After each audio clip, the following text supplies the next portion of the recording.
Okay, hello committee. We will get started in just 1 second when I know that we are live. Good to see everyone for your first briefing of the session. We're good to go? Oh, okay, we are live. So, good afternoon, everyone. Today is January 17th, 2023, and welcome. We are going to have a briefing by the State Board of Elections, and this is the Ways and Means Committee. So I'm just going to have a brief opening remarks, and then we will get started. We have Linda Limon here, the state administrator, and Nikki Charlson, the deputy administrator, who will present, and then we will be open for some questions. So we just completed our first post-pandemic election. While some things changed, other things stayed the same. Mail-in voting is up and early voting, in-person voting is down. And a majority of voters continue to prefer in-person at their neighborhood polling place on Election Day. Mail-in, early, and Election Day voting are all very popular. It is our job, this committee, to make sure that each of these voting options remain convenient and accessible to all voters. That means continuing to refine and improve the mail-in voting process. It means maintaining an early voting period, and it means keeping all of our neighborhood polling places open on Election Day. Closures of neighborhood polling places are not acceptable. They make it harder for people to vote and to put a particular burden on disadvantaged voters. In this session, I look forward to working with my colleagues, election officials, and advocates to expand voting opportunities and to continue to make our democracy better. And with that, I will turn it over to Ms. Linda Limon. Good afternoon, everyone. Congratulations on your election and re-election. Nice to see old faces and some new folks as well. As the chair said, my name is Linda Limon, and I'm the Administrator of Elections for the state of Maryland. And as such, I'm the Chief Election Official for the state under federal law. Before we get into the nitty-gritty, I'd like to give you all a brief overview of the State Board of Elections and how it's structured. Excuse me, the State Board consists of 5 members, 3 of the party of the governor and 2 of the minority party. We will get new members starting next July. The agency has 45 employees organized into divisions, excuse me, by systems and functions. So as I said, I'm the state administrator. Our senior management team consists of Nikki Charleston, the deputy administrator, Melissa Dorsey, assistant deputy for election policy, Donna Duncan, who is not here, who is the assistant deputy for constituent relations. For those of you who don't know Donna, she's been with the agency for over 40 years, so she is our knowledge-based person. She knows where all the bodies are buried. Keith Ross, who is also not here, is the assistant deputy for project management. Our budget director and personnel and finance director is Shelley Holland. She also is not here. We have the candidacy and campaign finance division, Jared Demarinis, back here. That's the person on my staff who you probably interact with most because you have to file all your campaign finance reports through Jared's office. His division manages over 2,000 campaign committees, and it includes an audit and enforcement unit. Excuse me. We also have a voter registration and petition division. We have a new employee there. His name is Brett Paradise, which I think is a lovely name. His division establishes statewide procedures for voter registration, absentee and provisional voting, and petition verification. They do regular audits of the voter registration activities of the local boards of elections, and they manage a web-based suite of services for the voters. The online voter registration system is an example of that. We also have a technology division led by Fred Breckbill as our CIO of the agency. That division manages all IT systems and staff. It includes a very robust security procedures for the voting system, electronic poll books, the databases, and so forth. It also designs and prints the ballots. We, as I said, have a very rigorous audit process for all of our systems. And we have what is somewhat unique to Maryland, what we call our regional managers. We have 6 folks that support the local boards. They're our eyes and ears on the ground. They also perform audits on the computer systems at the local boards of elections that access any of our systems. We have an election reform and administration division now, which manages all the curriculum and training materials for our election workers. We, of course, have IT, budget, procurement, personnel, and finance division. Shelley Holland heads that. And as you'll see in a minute, they help recruit and fill all the positions and do all the personnel stuff for the local boards of elections. This session, I've asked Jared and Jennifer McLaughlin, right here, who is a senior policy analyst at the State Board of Election, to be available to all of you for any of your questions on any of the bills and other things that come up. So you're going to see a lot of them. We all are available too, of course, but they are going to be primarily over here working with you. As I said, we have local boards of elections. They're one from each county. They're the face of elections. They're the people that actually put the system out for the voters. They're board members in each of the local boards of elections appointed by the governor. The board members appoint an election director for the county, and they all have full-time staff, which range from 2 people to 30 plus, depending on the size, of course, of the population of the county. We have 2 of our local election folks here today, Barbara Wagner and Timothy Gutierrez, back here, well, they were here, from Frederick County, and happy to have them drive down here to spend the afternoon with us. They have what is called a MAO, which is the Maryland Association of Election Officials.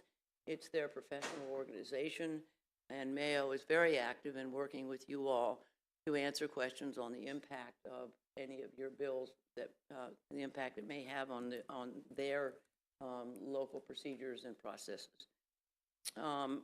Election administration in Maryland is unique around the country. State laws require the centralization and coordination at state level. In most states, the counties or towns actually set their own processes and run the elections with minimum supervision from the top election official, most of whom are elected secretaries of state. That's not how elections work here in Maryland. State law mandates that we have a centralized system, and while the local election officials are the face of administration, they must follow the state procedures and processes. We don't make these decisions alone. We get the locals very, very much involved, and when we're coming up with things, and we get them involved in our procurements. The one really huge advantage of this, there's actually several, is it creates a consistent voting experience for the voters. So if you move from Montgomery County to Howard County, you should expect the exact same things going on when you go to vote. That doesn't happen in a lot of the jurisdictions. In fact, in Maryland, until about 2020, if you moved from one county to another, you had to re-register to vote in order to be eligible. State law also dictates that there be uniformity in equipment and procedures using that equipment. And the advantages, of course, from that lead to efficiencies in procurement and savings, because we'll have bigger contracts and we can get better prices. We also, it's also important to keep in mind when you go to some of these conventions and conferences that when you hear about how other states operate, just keep in mind that it oftentimes does not apply to Maryland. We are so different. And this is not my creation, this is yours. So I would like to turn it over to Nikki to go through some of the stuff from the 2022 elections that you all, I think, will be interested in hearing about. Thank you. I just wanted to highlight a few initiatives that you all passed either in 2021 or 2022 that we first implemented in the 2022 election. So our early voting centers and our ballot drop-off boxes were placed in locations that were chosen in light of the considerations that you all passed in 2021. These required that we look at where people live, which we had already been doing, but also the voting rates of those precincts around there and communities of minorities and other individuals. So what we did is we figured out what the average turnout was for each precinct in a county, and then compared that, and then provided the local boards of elections with maps so they could see where their communities were that they needed to focus on, and then located their either early voting centers or their ballot drop-off boxes there. And so that process, we put it in place before the primary election, and then for those locations that had to shift between the two, we followed the same process for the general election. The second initiative that you all passed was creating a permanent mail-in ballot list. So this enables that any voter who wishes to vote a mail-in ballot, they have options. They can just request it for the next election. They can request it for both elections in the same year, or they can make the third request, which is forever and ever. And so that we put that in place for the 2022 election, and it was very successful.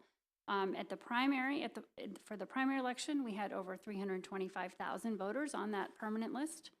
By the time the general came along, we had another 72,000. So almost 400,000 voters are now on the permanent mail-in ballot list. That's about 60% of all voters who asked for a mail-in ballot. Crunching those numbers a little bit, we found that voters, these permanent mail-in voters were about 1% more likely their return rate was 1% higher than the average for all mail-in ballot voters. And their acceptance rate was just a little bit higher, just 0.1%, but we did see that they were a little bit more likely to return their ballot than a voter who asked for just one election or two. But looking at the numbers, we think we have a little bit more work to do. There were about 23,000 voters on that list. It's not a huge percent, it's about 3.5%, but 23,000 voters on that permanent mail-in list didn't vote their mail-in ballot and showed up to vote. So they voted a provisional ballot, but these are people who had at some point in the last year or so said, yes, I want to always receive a mail-in ballot, but showed up to vote. So we just need to dig into that a little bit more and see whether we need to change our forms or just learn from those voters why they chose that and see if we need to do some more education.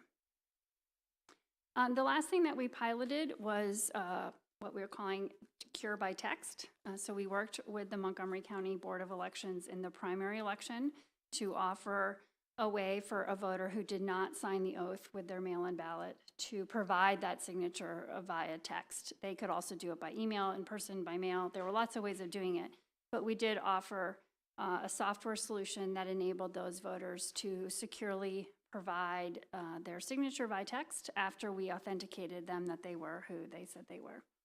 This software is used around the country. We are not a pilot of the software. It's a well-established and well-used system. We were just piloting its use in Maryland.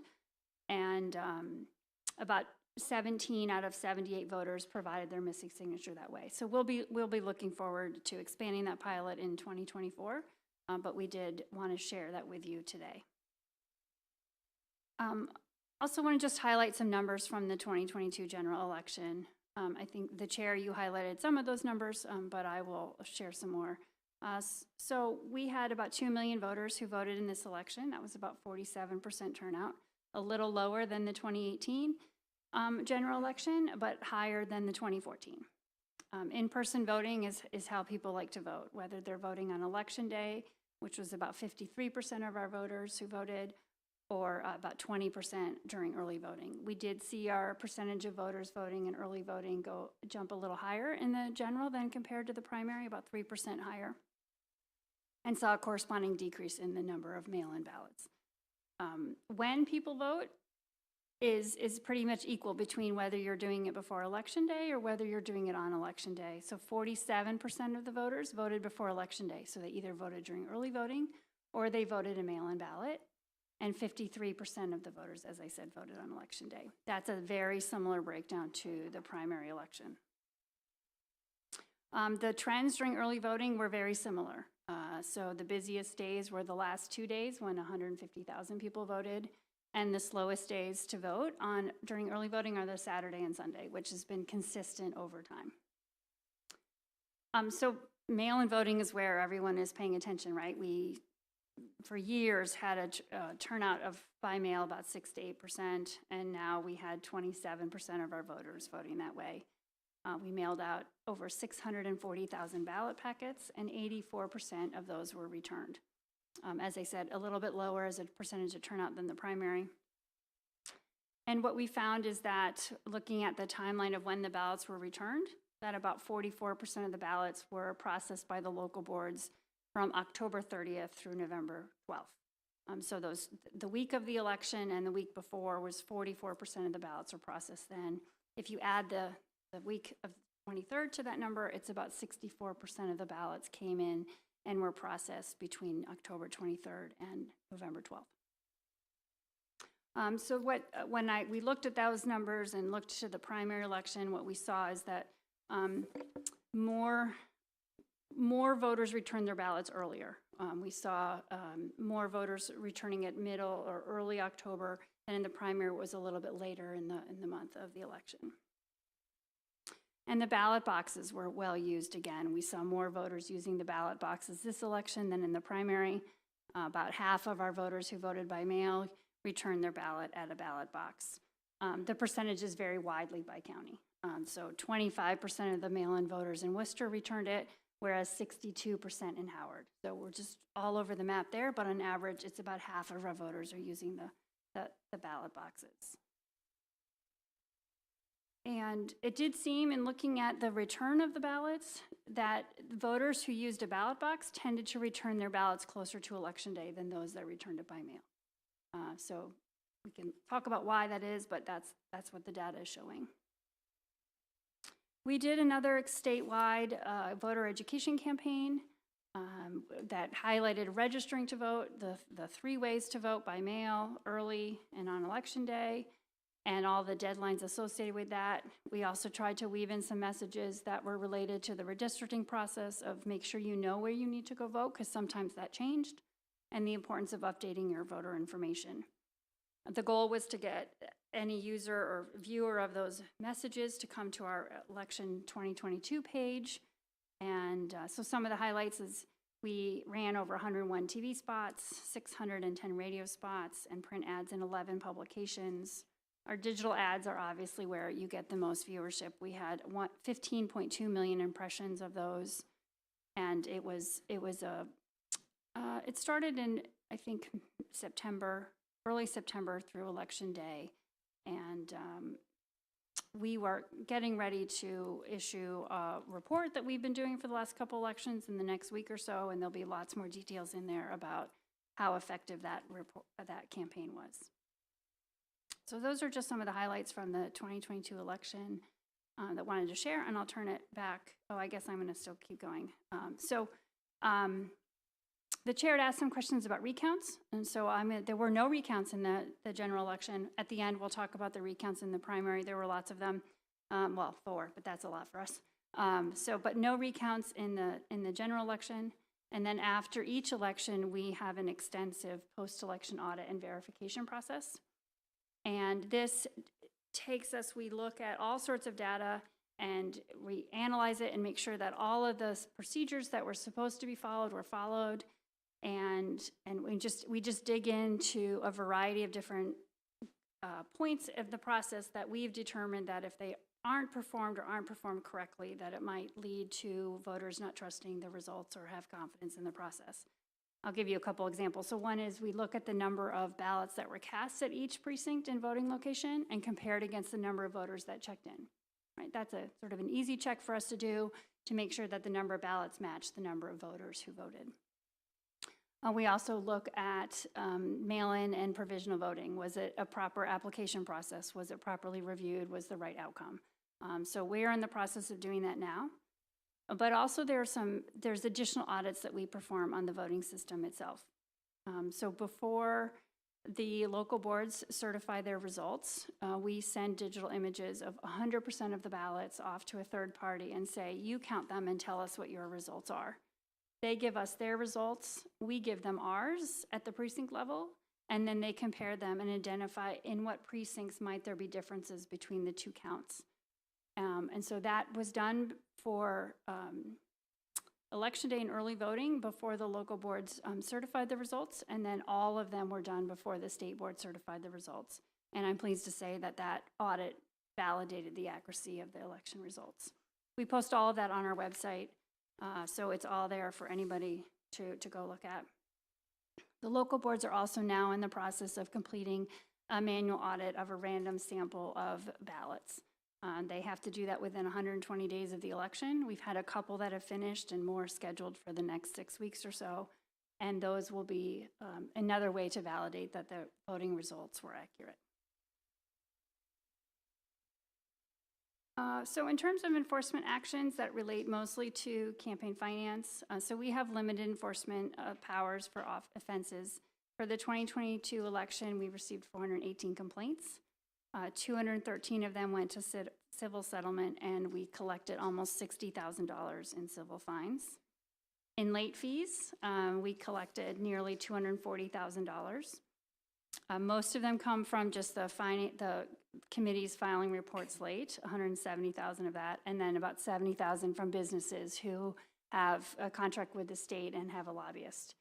All of those funds go into the Fair Campaign Finance Fund, which I'll talk about next. So we had, in this cycle, one gubernatorial candidate who used the Fair Campaign Finance Fund to fund the primary election candidacy. That candidate received $875,000 from the fund, and this was the third consecutive election in which the gubernatorial ticket sought and qualified for funds. And as of last month, there's $7.8 million in that fund. This was also the first year, well, this was first year for one county's similar program at the county level. So we had two programs that were running, and Jared and his team were managing that. Howard and Montgomery had public financing to elect. It was eligible for county executive and county council. This was Howard County's first time with it, and Montgomery's second.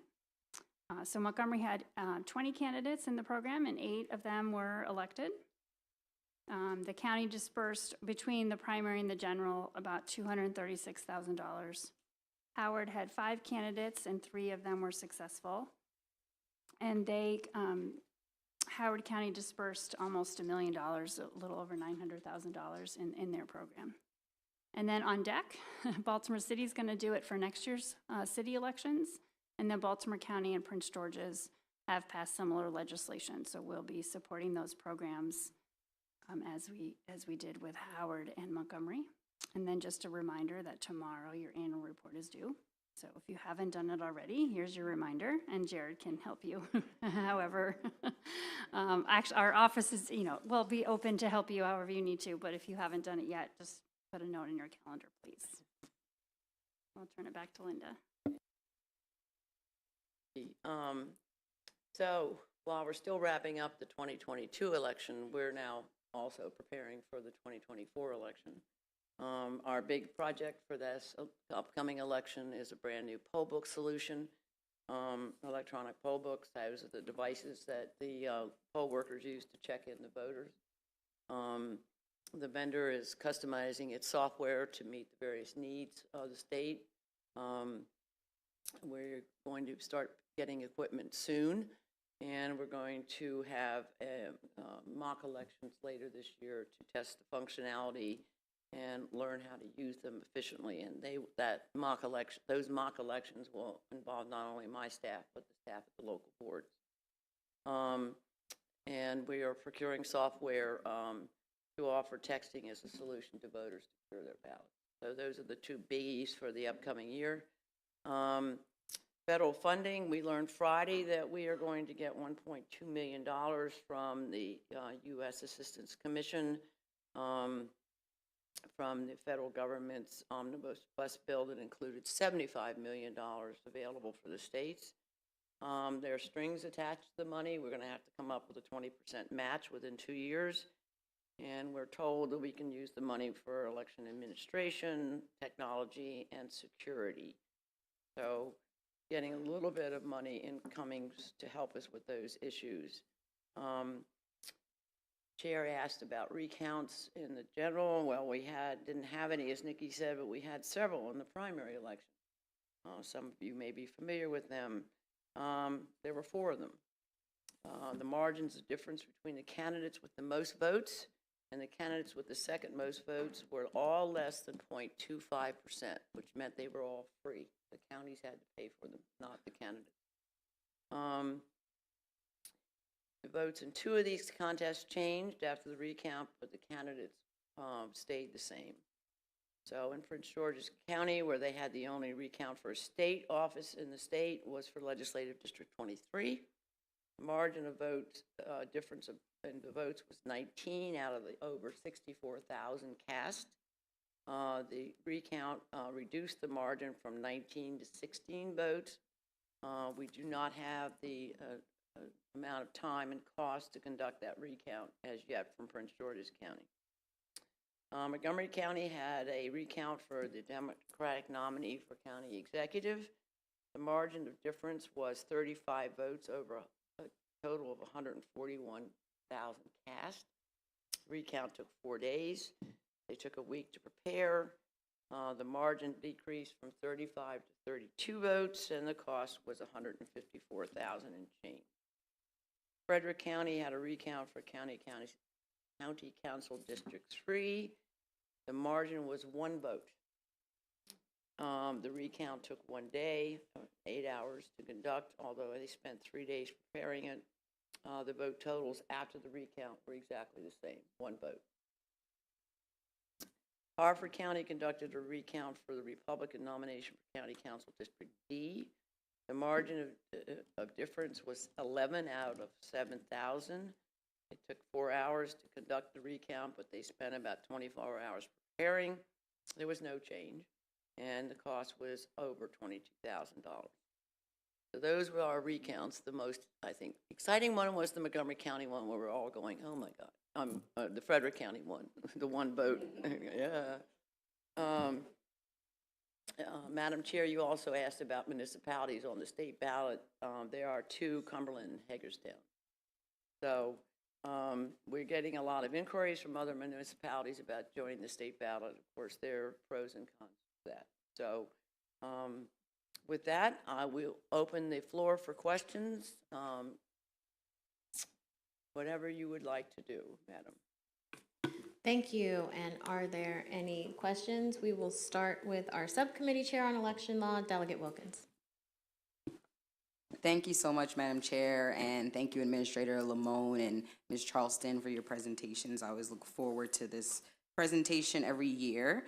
Very informative. I first wanted to ask, there were lots of very helpful numbers that were shared. Could we just get all of that, kind of the summary and all of the numbers on everything that you shared? Certainly. As Nikki indicated, we'll probably have the report on the election later this week or beginning of next week. It'll have even more numbers. Perfect. All right. Thank you. That'll save us and our interns some time in trying to capture all of that you just said. Thank you. To start off, I did want to once again provide some feedback regarding the permanent mail-in. As you recall, that was my bill and an important work product of this committee in creating the permanent mail-in list. And I think that one of the reasons why there is some drop-off and where people go in and vote in person is that I think we can do a much stronger job in terms of the reminder that we send, letting people know that they are on the permanent mail-in list. I pulled up my email, and we talked about this during the briefing after the primary, where it just says, hey, you're a permanent mail-in voter. Here's your address. Here's where you want your ballot. And that I'm registered with the Democratic Party. There's no information, which for the average voter, they probably don't remember what it means to be a permanent mail-in voter. So I think that we can have a lot more explanation, and emails are free for the most part. So we could send multiple messages reminding people, hey, this means do not go vote in person. Wait for your ballot to come and vote your ballot. There's at least 2 or 3 sentences that we could just add to this with instructions for people and what it means. I think that we can do a bit more on the communication, at least by email. So I just wanted to once again reinforce that, and my office will definitely follow up with you about the language that we're using. I wanted to check in about legislation that we passed in 2020 that created two new state positions. Administrator Lamone, you did a great job of outlining for us the positions in your office and some of the really critical roles for the 45 staff members. This committee did require in legislation that 2 additional PINs be created in the Board of Elections related to campaign finance. And I wanted to see, it's been a couple of years now, and I wanted to see the progress in hiring for those positions. So thank you for your questions and your comments, and we look forward to receiving your comments on the pre-election confirmation notice for the permanent. So in terms of the budget process, so we are somewhat restricted as to what we can tell you that we're requesting, but we do have an investigator on staff now as a contractual employee or under a contract. And so we have had an investigator on staff for a couple years now, a year and a half maybe, and we're working on the other position as well. Okay, so if you can be sure to keep us, since it's been 2 years since we passed the legislation to add those 2 positions, we want to make sure our Board of Elections are very well staffed. So please do keep us updated on that hiring. I also wanted to double check. You recall the challenge in Montgomery County, and I think maybe in other places regarding voting and making sure that all of the candidates are on the same page.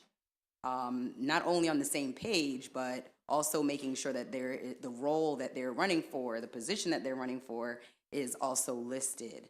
And as I think it was mentioned, we're working on new equipment. I wanted to just reconfirm that this issue is going to be addressed for the future and with whatever equipment that we are purchasing. Yes. Yes. Perfect. One final one, Madam Chair. Thank you. Speaking of equipment, I wanted to just talk about the issue of ranked choice voting. Again, I represent Montgomery County, lots of passion and interest around ranked choice voting. I wanted to know regarding equipment that we are purchasing, what the capabilities are, and if there is any capability around the voting equipment that we are going to be using in the future for it to have the capability to do ranked choice voting if we were to move towards that. Well, the equipment we're buying for 2024 has nothing to do with the act of voting. It's the poll books check-in process. The lease on the current voting system expires 2025 in March, but we're going to start, the hope is to start the procurement for a new voting system for the 2026 election. Sorry. And the current system, as I understand it, does not support ranked choice voting. Okay, We so, would have to use non-certified software to tabulate the vote. so 2024 is the earliest that we'd be able No, to. the current system I anticipate we'll be using in 2024. You And said it you would doesn't- procure. When we would procure though in 2024 is what you're saying. We're going to try to have it for Got it. then use it in 2026. But the current system as federally certified does not support ranked choice voting, which means if we implement it anywhere, we will have to use non-federally certified software to tabulate the vote.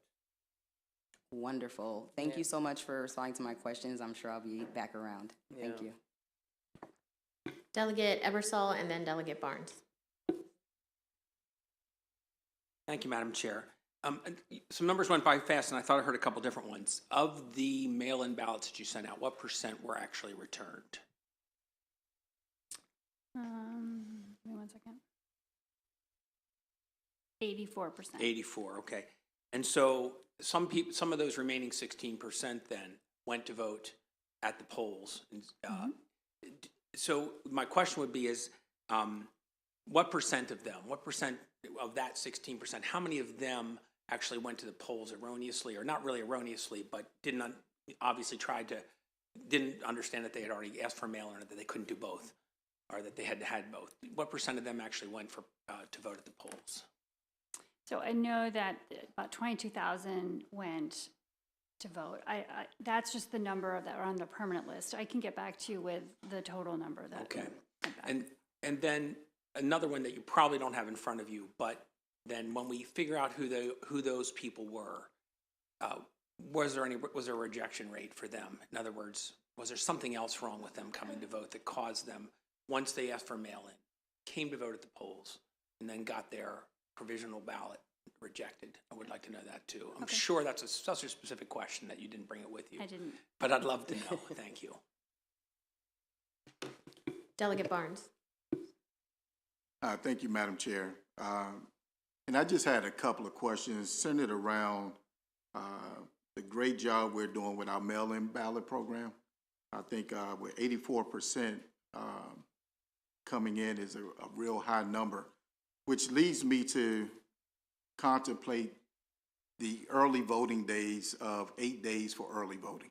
And is 8 days actually needed? And what is the cost for those 8 days for early voting? And then if you can give me, what are the number of voters that actually participate for early voting? Simply because I just know all of us have to gear up with volunteers, costs, literature, material for 8 days of early voting. You just told us that on Saturday and Sundays is the slowest day. We were just told that 84% is coming in for mail-in ballots. I believe that we need to decrease our early voting from 3 to 5 days, but wanted to know what is that cost to the state and what is the number of voters that actually participate in early voting? Let me just respond. So we can get you the numbers that voted over that with the window. It'll also be in our report. The cost is less to us and more to the local boards of elections. They're the ones that are paying for that. So Do we know what the cost is to each local board? We don't, but I'm sure that the local boards do, and we can work to get that for you. Yeah. The 84% of voting by mail, that's of the voters that received a mail-in ballot, 84% returned. So it's not that 84. Sure. Okay. That's all I have. Thank you. Okay, Delegate Griffith. Thank you, Madam Chair. Thank you all for being here. I really appreciate it. Good to see you again, Ms. Charlson. I want to follow up. So you and I had the opportunity to go to the National Conference of State Legislators Conference on Election Law back in December. And one of the topics that kept coming up was obviously absentee ballot, mail-in balloting. And one thing that they spent a lot of time talking about is that healthy balance between security and accessibility, with the goal being accuracy and confidence being an issue, right? And obviously, I've seen no evidence of, voter fraud or mass voter fraud or rigged elections or any of that stuff, so I'm not even getting to that. But what I found was a lot of the states, regardless if they're a quote-unquote blue state, red state, purple state, every state that I had seen that we discussed that had implemented mass expansion of mail-in balloting, implemented software and techniques for signature verification, which helped create a lot of confidence in the early canvass and things of that nature. I think Oregon was even one of the states that was brought up that did this as well. What are your thoughts on implementing some kind of, and certainly not the same thing as voter ID. I think they just verify the signature too when they registered to vote. Technology can instantaneously look at the signature on the piece of mail, compare it to the signature when they registered to vote, and that's ball game. What are your thoughts on potentially looking at doing something like that here in the state of Maryland? That's a decision entirely up to this body. Sure, I'm saying, but in terms of from your position, is it a huge lift to implement? Do we have any idea what the potential cost would be to do something like that, or? So no specific costs. I do think that there, as you mentioned, and that was discussed at this meeting, that there is technology that can help with that. Mm-hmm. And we have started to implement a high-speed envelope sorting solution in our large counties that have lots of mail-in ballots to help them receive those ballots in and sort them by precinct. The solution does have a signature component that we've never used, but that solution is in 5 counties right now, Sure. not 24. So there would be the technology. We don't have it statewide yet to be able to implement that solution. Thank you very much. I appreciate it. Delegate Plakovich-Carr. Thank you, Madam Chair. Thank you for the information today. I have 2 questions. The first one is on mailed-in ballots, and I think, as you know, I'm a big fan of that. In fact, cast my own ballot through the mail this election cycle. But as I brought up in our briefing a few months ago, I did have some constituents who it did take a while for them to receive their ballots. What I'm curious about today is, as you are looking ahead in terms of procurement, is there the ability, or perhaps it has been in the contract already, to have a time frame for the external vendor to have to get those mail-in ballots in the mail within a certain amount of time? Is that something that's been required in the past or could be going forward? It is part of the current contract that they have 48 hours, or 2 days after we give them a file to get the ballots in the mail. Okay, thank you. And then I have a second question in regards to voter registration. My understanding is that the online voter registration system requires you to have a state driver's license or state ID number unless you're a member of the military or their family member, or if you are a U.S. citizen that lives abroad. I'm wondering if there is the potential to have more flexibility in that system. We know that there are other Marylanders who don't have driver's licenses, especially for younger people who are waiting longer to get a driver's license. And if that's something that would need legislative change, or is that something that you all would have the ability to change just internally in the system? So it would require legislation. The law requires that the driver's license, what you laid out, what the system does is what's specified in the law. Thank you. Delegate Feldmark. Thank you, Madam Chair. Thank you for the update, and I wanted to ask specifically for an update on a couple of areas, hoping you can give some general information now, and then I hope you can also follow up with more specifics. The first is regarding the implementation of the settlement regarding the ballot marking devices. So just wondering how that went. We know they were used more widely in this election, but just wondering if there, what issues, if any, you had in some jurisdictions, and if you can provide, just a brief answer now, and then more specific statistics on that.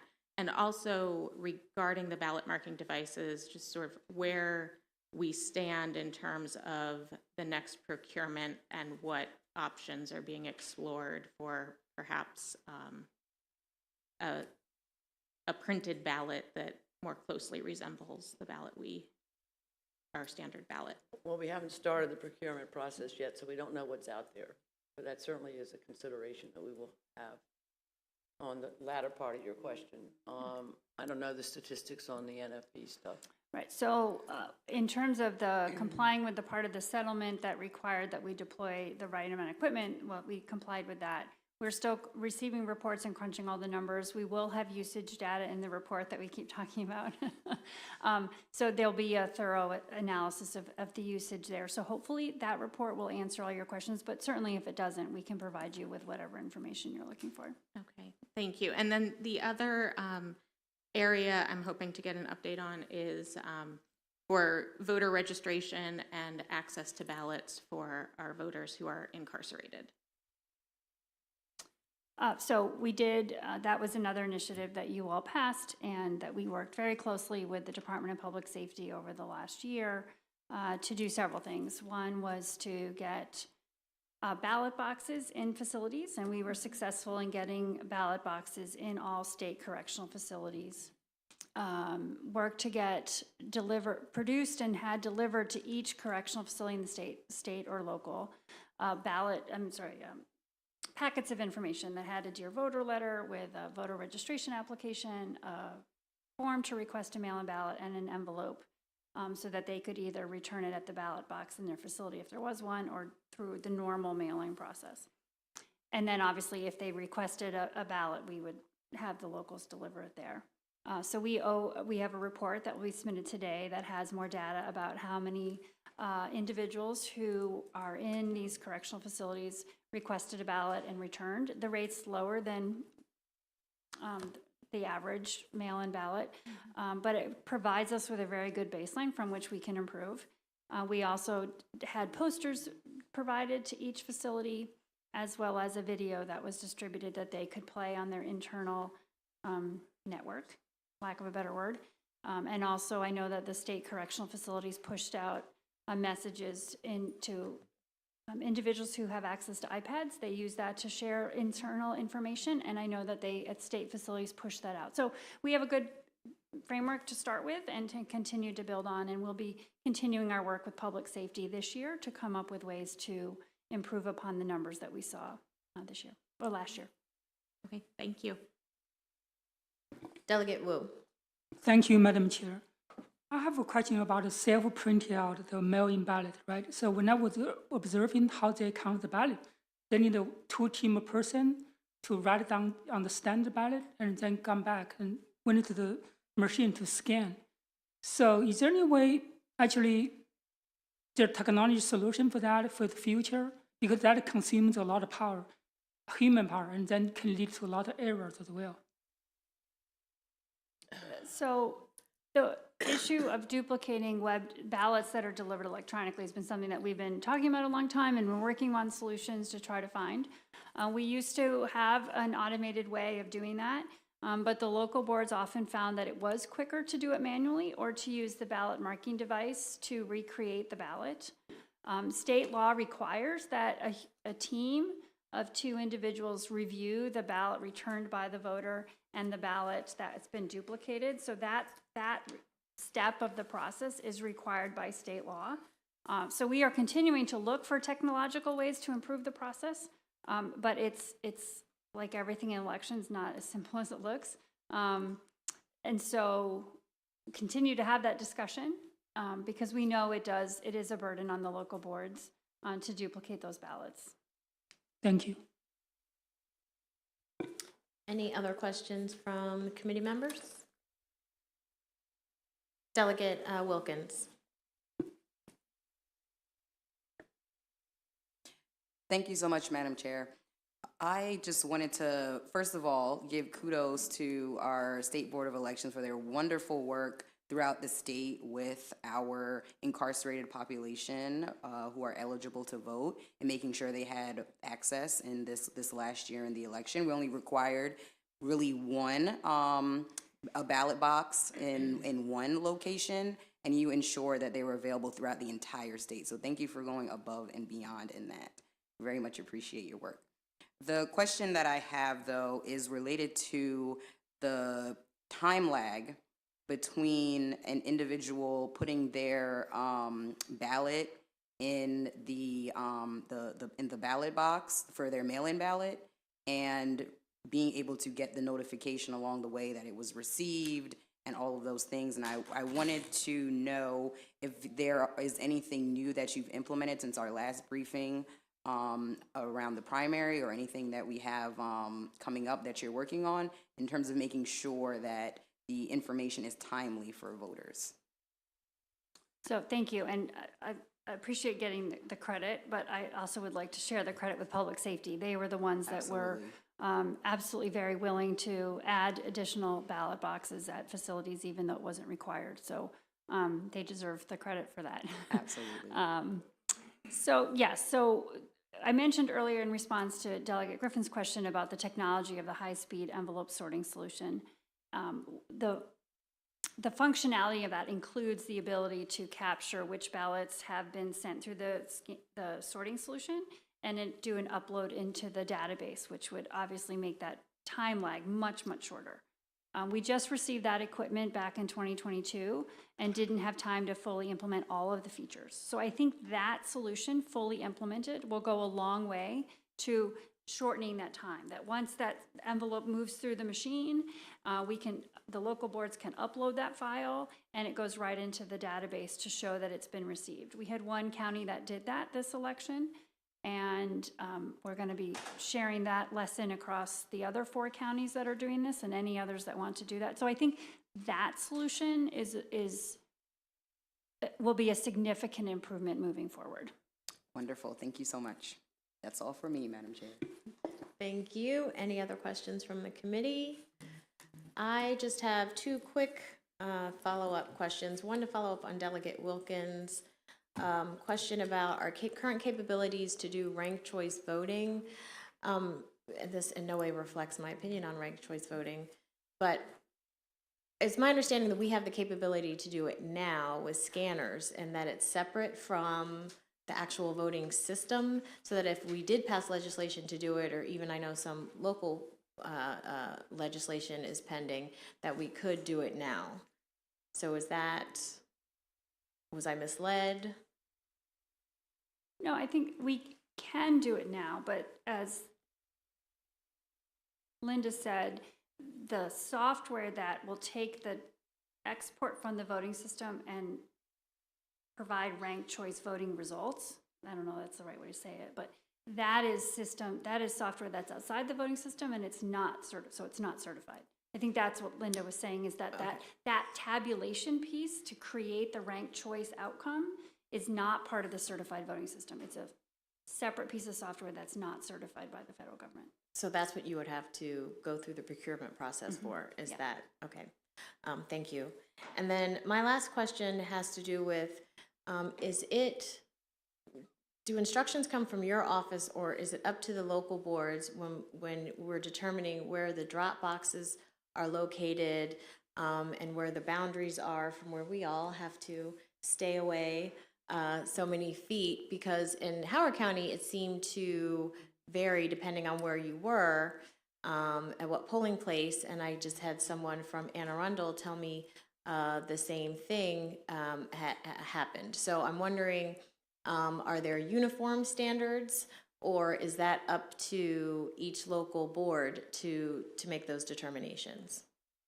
And actually, some drop boxes were just not accessible to people, really. There was a lot of confusion at some locations in Howard County. So the 100-foot no electioneering zone is set, obviously, in the statute. So you all can change that. It is different from Montgomery County. It's 25 to 100 feet. The local election offices have some discretion to pull it inside 100 feet, make it less for safety, or to adjust it for safety concerns. If the 100 But is there any, I guess, is the discretion with each local board, say, one in Anne Arundel, we're going to start it from the exit, or when people enter the building, or does it all have to come from a certain point in the building or the location, if that makes sense? So the law says that the 100-foot starts from the entrance that is the building entrance that is closest to the voting room. Okay. So if you have specific examples, we'd love to get them, and we can look at them specifically. So the law does specify where that 100-foot starts, and then there can be some flexibility. If it ends in the middle of the road, you're going to obviously pull it back for safety reasons. But if there are specific examples, happy to look into those individually and provide more thoughtful responses about those particular ones, if that's helpful. Yeah. Oh, yeah, Delegate Ebersol has another question for you. Sorry, the chair's questions bring up one for me too. At a site I was at, there was some debate because there was a voting box there and a door. And it was a question of whether it was 100 feet from the box, which was way farther out. And so they're pushing us way back for that.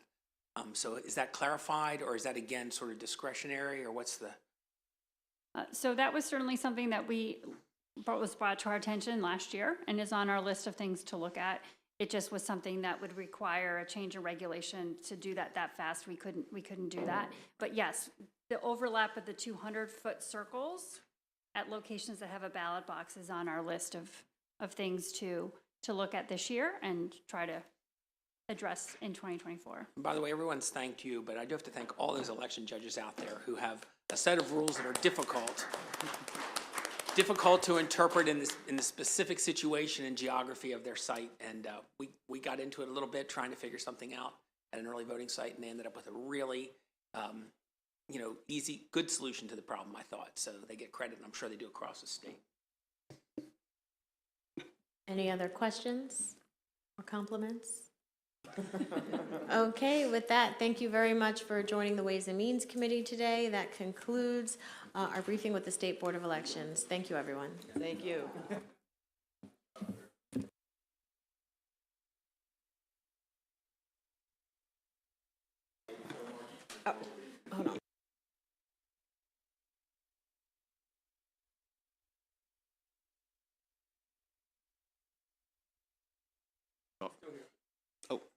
We're live? Yeah, still live. I don't want to be live. Yeah, that's what I was saying.